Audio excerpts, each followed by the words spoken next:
हर हर महादेव दोस्तों, स्वागत है आप सभी का एक बार फिर से। मेरे देवाधिदेव आप और आपके परिवार पर अपनी कृपा दृष्टि सदा सर्वदा बनाए रखें। दोस्तों, यदि आप अपने जीवन में सुख समृद्धि चाहते हैं, धन वैभव चाहते हैं, जीवन के हर क्षेत्र में सफलता पाना चाहते हैं, व्यापार में तरक्की चाहते हैं, नौकरी में प्रमोशन चाहते हैं, अपने बच्चों का भविष्य उज्जवल बनाना चाहते हैं, तो आप बिल्कुल सही चैनल पर आए हैं। यदि आप पहली बार हमारे इस चैनल पर आए हैं तो चैनल को सब्सक्राइब करके बेल आइकन जरूर दबाइएगा। दोस्तों, श्राद्ध पक्ष में कौवे, कुत्ते और गाय को भोजन देने का होता है कि इस कौवे, कुत्ते और गाय को भोजन देने से क्या लाभ होता है, आज हम ये जानते हैं।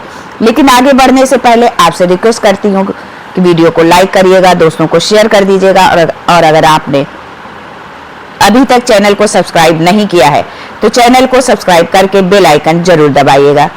दोस्तों, पितृपक्ष में कौवे, कुत्ते और गाय के लिए सबसे पहले ग्रास निकालने की परंपरा है।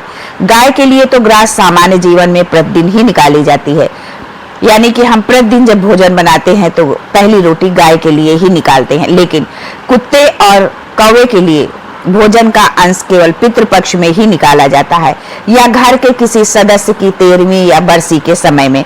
श्राद्ध में काले तिलों से तर्पण होता है। काले तिलों से ही पितृदेवता तृप्त होते हैं। गरुड़ पुराण में भगवान श्री कृष्ण ने कहा है कि तिल मेरे पसीने से निकले हैं। चूंकि श्री कृष्ण श्याम छवि के हैं और भवसागर से पार लगाने वाले हैं, काले तिलों से तर्पण किया जाता है। काले तिल काल के प्रतीक है। एक तिल का दान स्वर्ण के 32 सेर तिल के बराबर है। तिल दान से अभीष्ट संतान की प्राप्ति होती है और शनि राहु जनित दोष सहित अनेक दोषों का निवारण भी होता है। पितृपक्ष में पितरों को श्रद्धा पूर्वक याद कर दक्षिण दिशा की ओर मुख करके तिलांजलि देने से पितृदेवता तृप्त होते हैं और कल्याण करते हैं। अब जानते हैं पितृपक्ष में कौवे को भोजन कराने का क्या लाभ होता है। ऐसी मान्यता है कि कौवा भी यम पक्षी है, काले रंग का है और वो भी काल को पहले से ही पढ़ लेता है। सदियों पुरानी कहावत है कि कौवा यदि घर की मुंडेर पर बैठ जाए तो मान लिया जाता है कि मेहमान आने वाला है। वहीं कौवा किसी के सिर पर बैठ जाए तो उसे बहुत अशुभ भी माना जाता है। ग्रामीण अंचलों में जब किसी के सिर पर कौवा बैठ जाता है तो उसे संकट से बचाने के लिए लोग उस व्यक्ति की मृत्यु की सूचना जो है झूठ मूठ रिश्तेदारों को दे देते हैं। फिर बाद में बताते हैं कि कौवा बैठने के कारण ये भ्रमित सूचना दी गई है। ऐसा करने से माना जाता है कि व्यक्ति सुरक्षित रहता है, उस पर संकट टल जाता है। कौवा श्राद्ध में आपको पितृ की याद दिलाता है, इस नाते यम का एक अंश कौवों को भी दिया जाता है। अब जानते हैं कि कुत्तों को हम क्यों देते हैं, जो है श्राद्ध पक्ष में कुत्तों को भोजन क्यों देते हैं। सर्वप्रथम, मनुष्य के लिए सबसे वफादार कुत्ता है। मान्यताओं के अनुसार कुत्ता भैरव जी की सवारी के कारण यम पशु है। वो भी काल का प्रतीक है। जरा सी आहट होने और अनहोनी होने की आशंका होते ही कुत्ता सोते हुए भी जाग जाता है।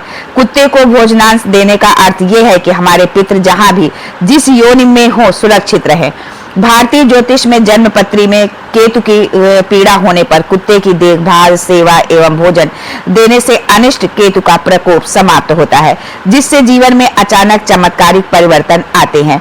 मान्यताओं के अनुसार श्राद्ध पक्ष में कौवे, कुत्ते और गाय को भोजन का अंश देने से अकाल मृत्यु से रक्षा होती है तथा पितरों के आशीर्वाद से रुके हुए कार्य पूर्ण होते हैं।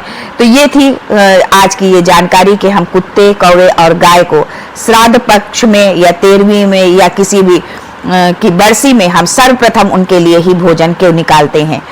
तो आज की जानकारी यदि आपको पसंद आई हो तो चैनल को लाइक, शेयर, सब्सक्राइब करना बिल्कुल भी ना भूले। तो चलिए फिर आगे मिलते हैं कुछ नया, कुछ अलग, कुछ अद्भुत लेकर। तब तक के लिए हर हर Mahadev and thanks for watching my video.